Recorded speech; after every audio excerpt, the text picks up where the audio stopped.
What's up everyone, Guided by Jesus here with another Clash Royale video, and check it out guys, we just got a free legendary chest. I'm really hoping to get an Electro Wizard out of this thing because as you guys can see I'm at 49,000 gold, and just the other day on a Saturday guys I had the opportunity to buy the Electro Wizard and I was at 39,000 gold. So I'm like, okay, I'll grind some gold and get this Electro Wizard by the end of the day. Well, unfortunately, I ended up working a lot that day. I had a lot of work. Saturdays are very busy for me, and I ended up not being able to buy the Electro Wizard, guys. That thing actually left the market, and I was only able to get online like on Sunday, guys. So that's very unfortunate. But here it is, and this is the game I played and got the legendary chest.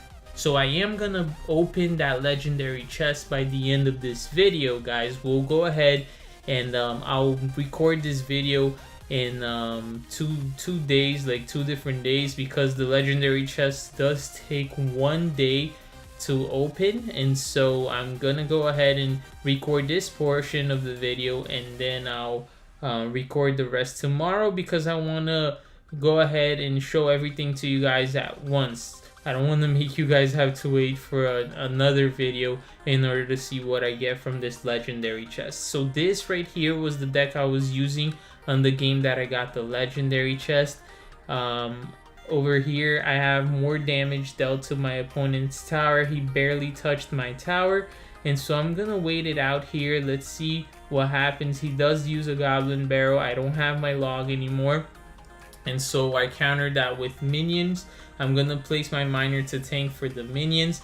He does use a Sparky, so I'm gonna go ahead and rocket that, getting over 500 damage on his tower, as well as trading the 6 elixir for the Sparky. So that's a really good trade right there, guys.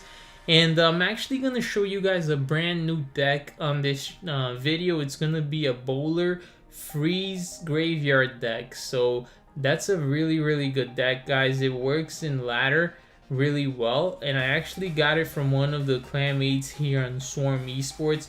If you guys aren't aware yet, if you haven't watched my latest videos, I've been actually joining different clans, and the way this works is the clan that requests the most on the comments section below will be the chosen clan in which I will join in the next season.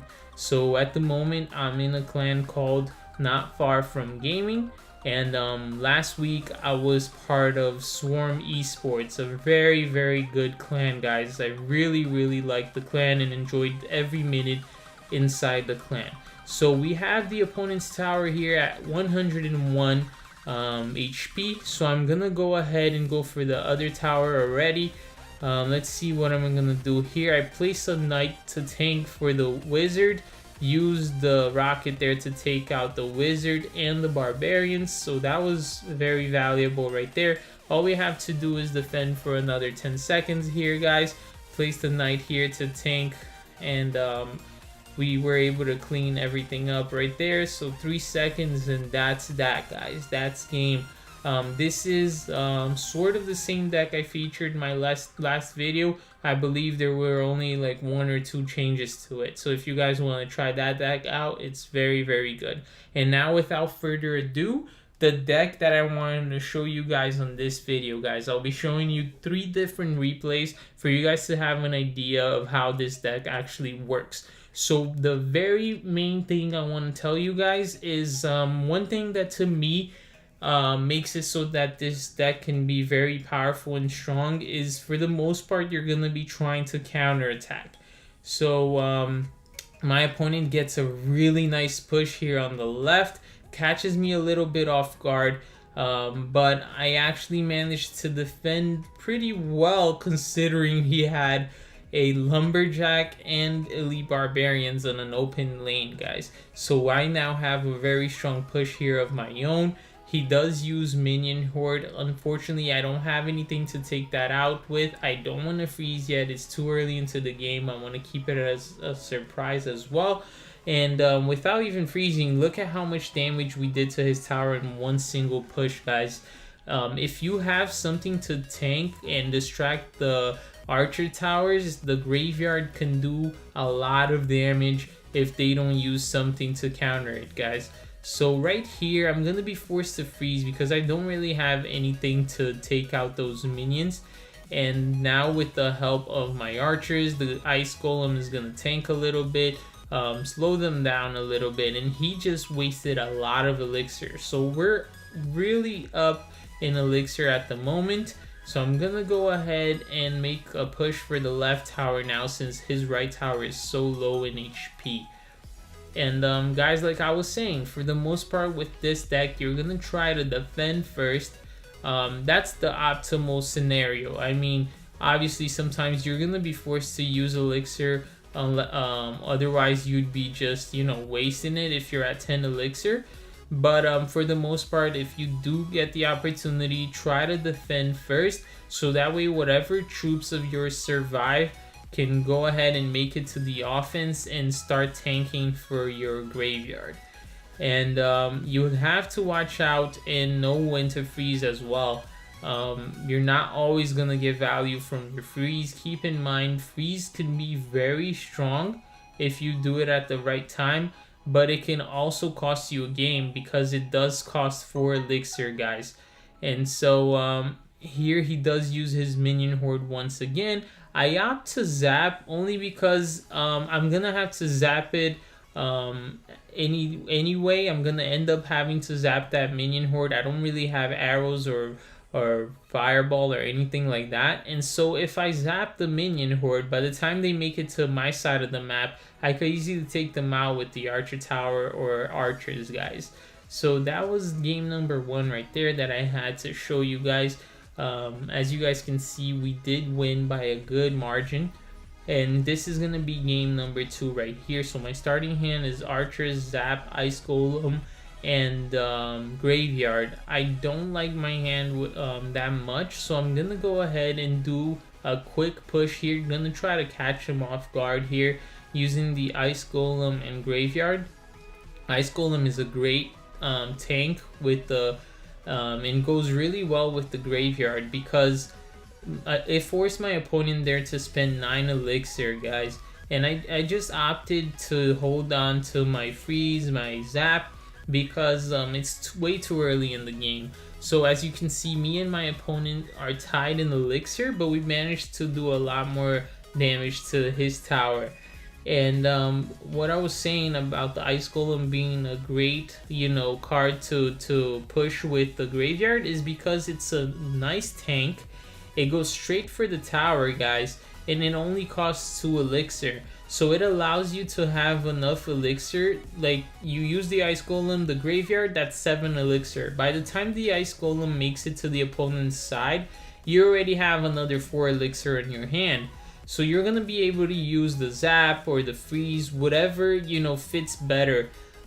So to me, it's really good to use the ice golem along with the graveyard, guys. So as you guys can see, the opponent had a massive push and we were able to stop everything. Really solid defense right there. Placing the tombstone to distract the bowler, in such a way that it would not only hit the P.E.K.K.A. but hit the troops behind it. My opponent does play E-Barbs here, and very good play by him to notice my rotation and know that I didn't really have anything to counter his elite barbarians. But then he does make a huge mistake here, placing that skeleton army in front of the bowler. His P.E.K.K.A. was a great counter to my bowler, but now he wasted 7 elixir and he didn't really have much to defend against my graveyard. So I was able to catch up in damage right there, and we actually took the lead now. But however, my opponent has a massive push right now. I was hoping that the P.E.K.K.A. would go towards the tombstone. It went towards the archers instead. I was able to defend pretty well here, with only the Mega Minion on the left taking out 6 elixir elite barbarians, guys. So once again, tombstone just a great counter to the P.E.K.K.A. guys. He fireballs wrong there in my opinion. He should have fireballed the bowler along with the skeleton army that died from the tombstone. And here we are with a nice freeze right here to end the game. Really nice freeze right there, guys, getting the minions along with the archers. And our graveyard and single archer just did a lot of work right there. So this right here is the third replay with this deck, guys. I hope you guys are enjoying the deck so far. And I see that I have graveyard next in my rotation, so I'm planning on making a push here, Ice Golem graveyard. So as you guys can see, unfortunately I don't have freeze available. The fact that he used 4 elixir there with the furnace, I would have frozen the minion horde, which I ended up doing, but however he still had some barbarians outside of the radius of freeze. So now I have a huge push here to defend against this. Doesn't look very good. I'll use the Ice Golem here to distract. I actually meant to use that on the left side there of the map and pull the barbarians all the way across my side of the map. They're giving my archer towers more time to defend. So I'm gonna use archers here to soak up the damage from one of those fire spirits. Killed the princess right there, and we're behind right now in this game, guys. So I'm gonna wait for him to deploy his furnace so I can go ahead and put my tombstone in such way that it's gonna counter his furnace right there, guys. So that's gonna stop all of his fire spirits unless he does something about it. It's also gonna distract the elite barbarians pretty well here. So I decide to put the bowler just so it can finish off the elite barbarians, and now it's gonna be a good counter to the furnace as well. So I'm gonna end up pushing the left side here. I choose to zap the minions a little bit early, place the ice golem to defend, and go ahead and soak some damage from the princess, allowing me to have enough time to deploy the archers there. So this combo right here, guys, check how much damage this one archer is gonna end up doing. It helps with the barbarians. Actually, it's gonna do another easily 300 damage to the tower right now after helping with the barbarians. So this bowler right here is gonna get me massive value, guys, taking out those elite barbarians, which is 6 elixir, and it's gonna stop the push here from the fire spirits. So I have a massive push going on right here. I'm gonna zap this minion horde so one archer and the bowler survives. I froze the tower right there.